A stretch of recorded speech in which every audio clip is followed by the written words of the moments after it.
She first paid income tax of 30% on the winnings.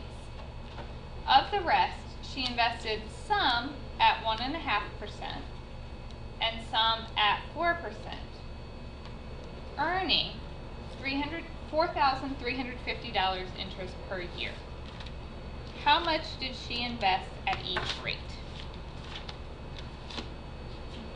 Okay, what am I going to have to do here? Set up a table. It's pretty good, guys, if you don't know what else to do.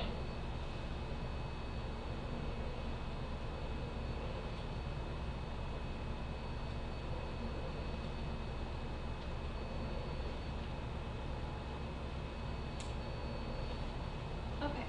I'm talking about interest again, so the formula across the top would be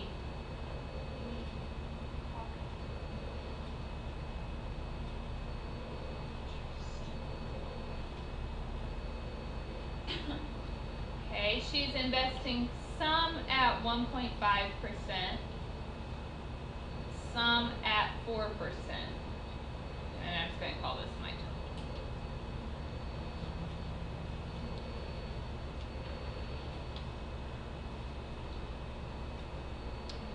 Alright, need to be very careful here. The first number in my problem is $200,000. What would that represent? Total principal. Except, by the time she made her investment, did she have $200,000? No. If you think about your job, if they tell you they're paying you $10 an hour and you go work 8 hours, do you get a check for $80 at the end of that? No, they're going to take out the taxes before you ever touch the money. So, before she ever gets that, she's taking out the taxes. So we have to figure out how much money she actually has at the end. So what do I need to do?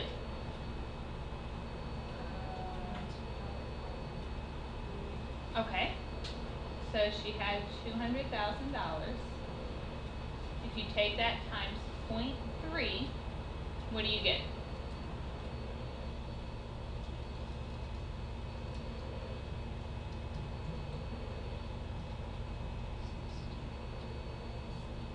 $60,000.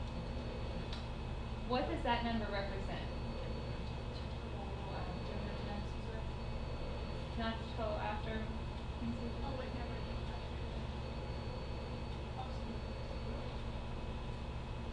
What's that 30? The tax. That is the actual tax.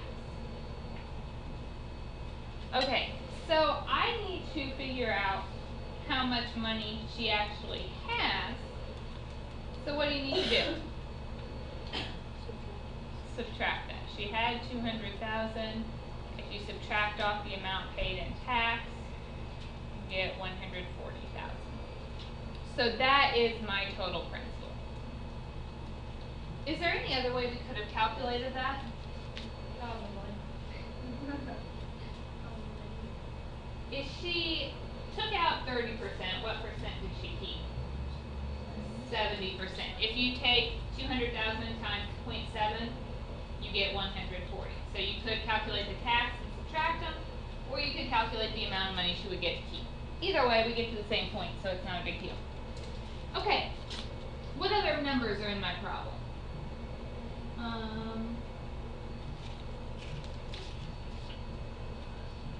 What's that? That's how much it is to pay every year. How much she's earning. So where do I put that number? Total interest. It also says per year, so I could assume my time is 1 year. So I didn't give you the interest rate on our grand total again, but does it matter? No, because I know how much interest she has at the end of the year. But it doesn't matter what we put in for time, you should always put the same answer, right? Depends on the problem. Okay. If I tell you the actual dollar amount of interest, then you would need to put 1 year. Now, if I had told you the interest rate and you were coming up with a formula for the interest, it wouldn't matter what you put for your time. 1.5%, what do we put for the rate?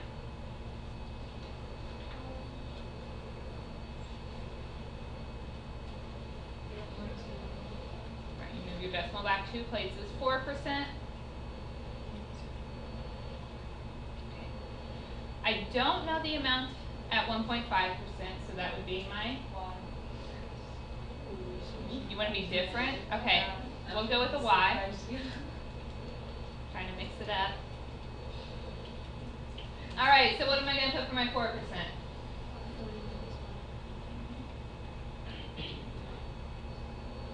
All right. We have everything we need now, so we're just going to multiply. So the top row would be 0.015y. Next we have 0.04 times 140,000 minus y. And we know the equation. You add the first two.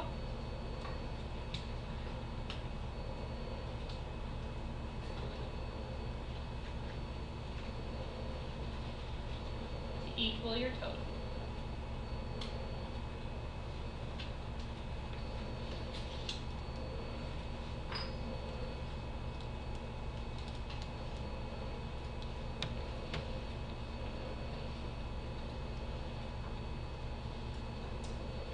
Distribute your 0.04, get 5,600 minus 0.04y.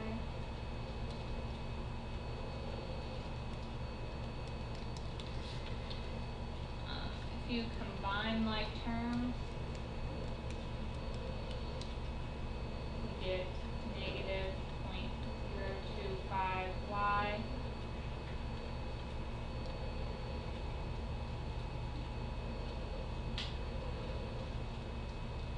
Subtract over our 5,600.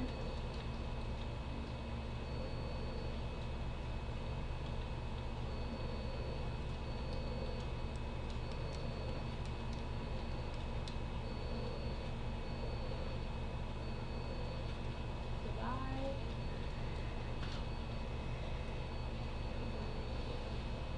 I got 50,000.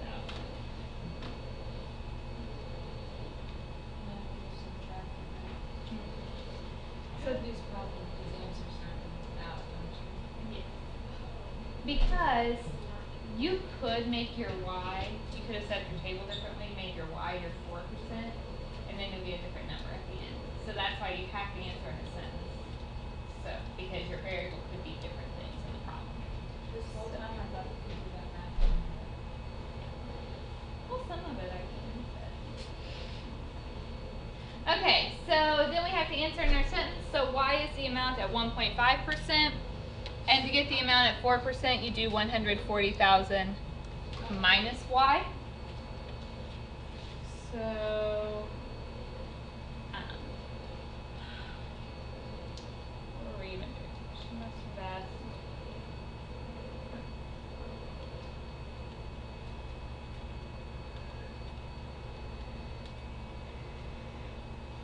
$50,000 at 1.5%. And to get the second amount, you do 140,000 minus 50,000. 90,000. 90,000 at 4%.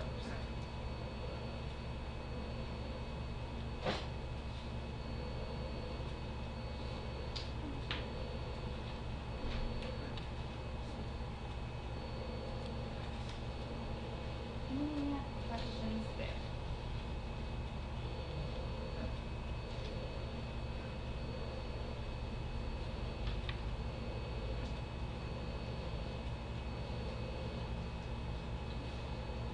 Then I want to move on to a different type of problem.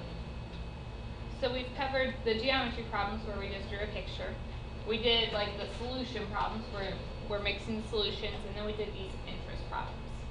The next type of problem I want to look at is what's called a break-even problem.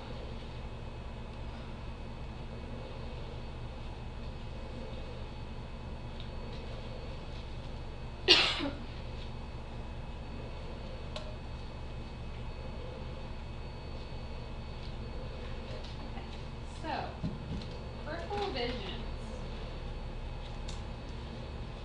produces high-definition DVDs of live concerts. The company places an ad in the trade newsletter. The cost of the ad is $100. Each DVD costs $20 to produce, and the company charges $24 per DVD. So part A, express the cost as a function of X, the number of DVDs sold. So this one is not like what we have been doing. We're not drawing a picture. We're not really even making a table. We are trying to look at this and come up with an equation for cost. We are thinking about linear equations. So y equals mx plus b. You know that m represents your slope and b is your y-intercept. For our purposes here, I'm going to think of the m as a recurring charge, the b as a one-time fixed cost. So cost as a function of x, that means we can do c of x, function notation. That's like our y value. I want an equation for the cost to the company.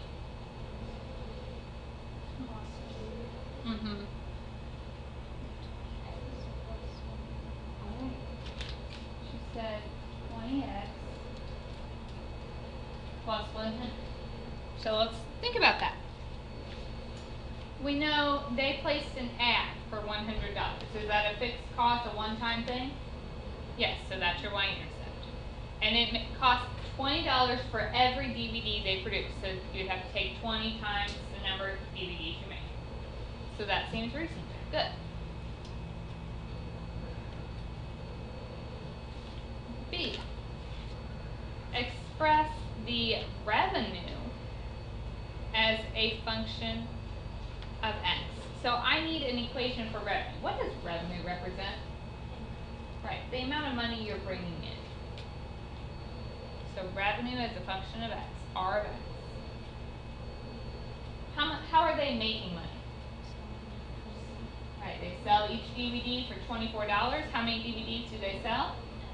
X, so that would be 24x.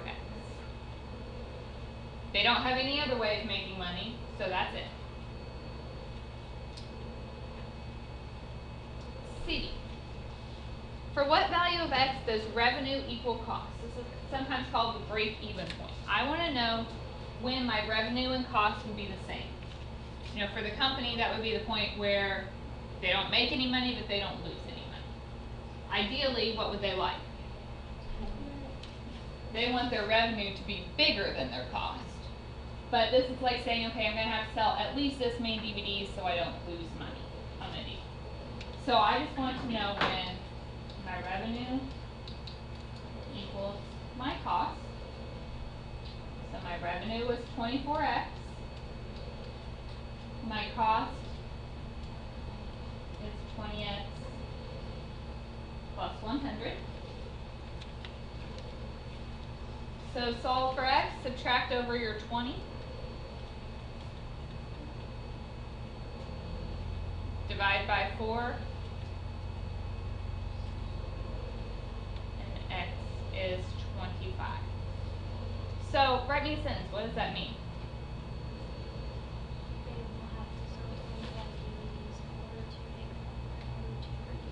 Yes.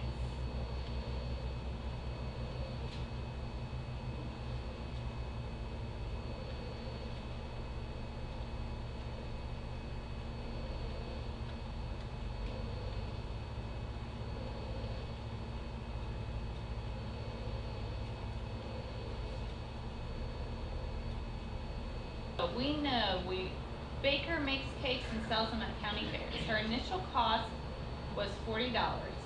She figures that each cake costs $2.50 to make, and she charges $6.50 per cake. So our costs, how much did it cost her to make the cake? 250x or just 2.5x plus she had to pay her cost for the fair, 40. Revenue, how much money is she bringing in?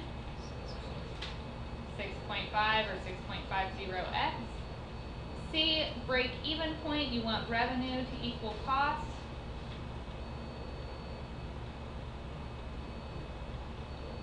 So subtract over your 2.5, divide by 4 and you get 10. So she makes 10K to break even.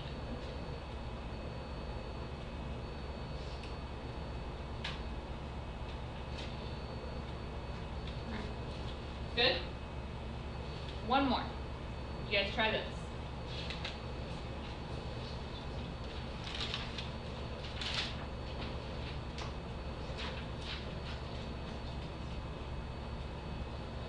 Okay. Are we able to just look at this and write down a cost and revenue equation? No. We know the company produces 10 solar heaters for $7,500. The cost to produce 20 heaters is $13,900.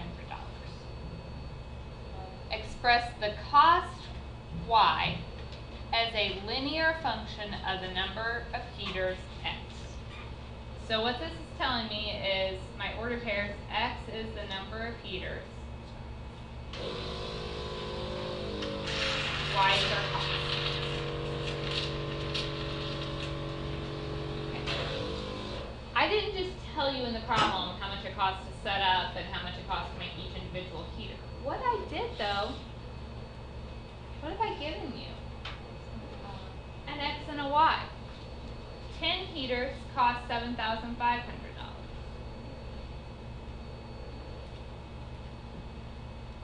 20 heaters cost $13,900.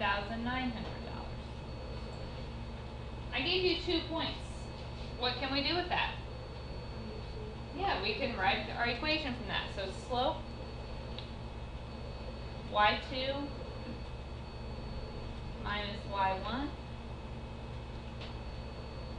over x2 minus x1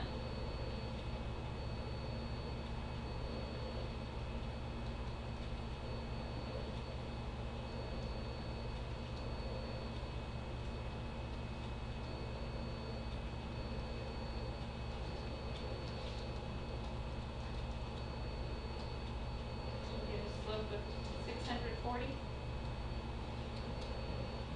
Now what do I do?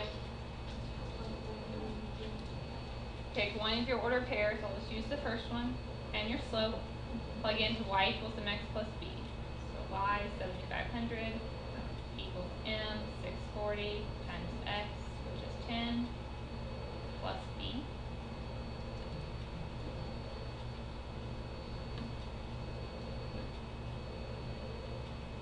Subtract over 6,400.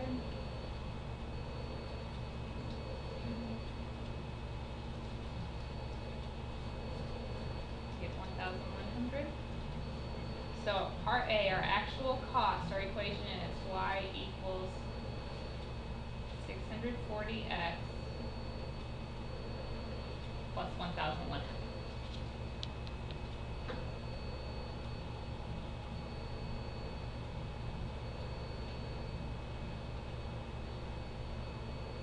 So how much does it actually cost for each heater?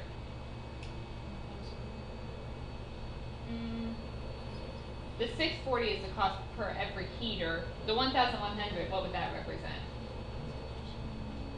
Yeah, some kind of fixed cost. So, maybe it's like rent on the building that they have or something like that. It's a fixed cost, a one-time cost. Okay, part B. Determine the cost to produce 25 heaters. What do we have to do? Plug in 25.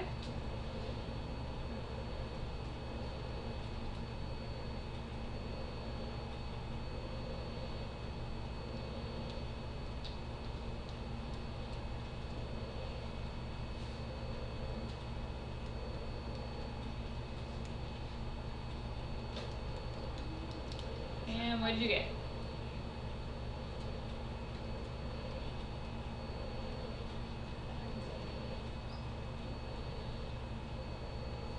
$17,100, I think. Oh, yeah. Too many zeros.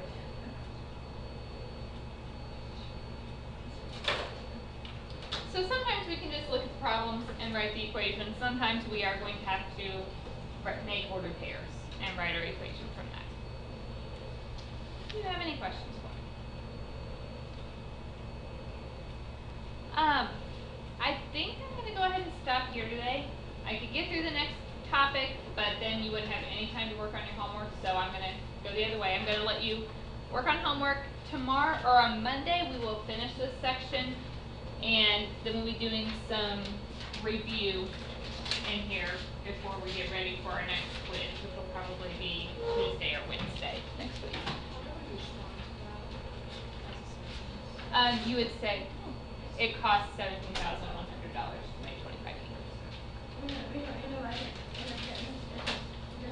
I probably should have, because I've been making you write everything else.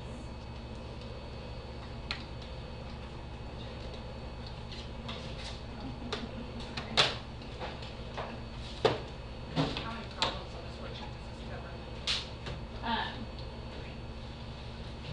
So we have done 1 through 8 on our handout so far. For Monday, you need to have 9 through 11.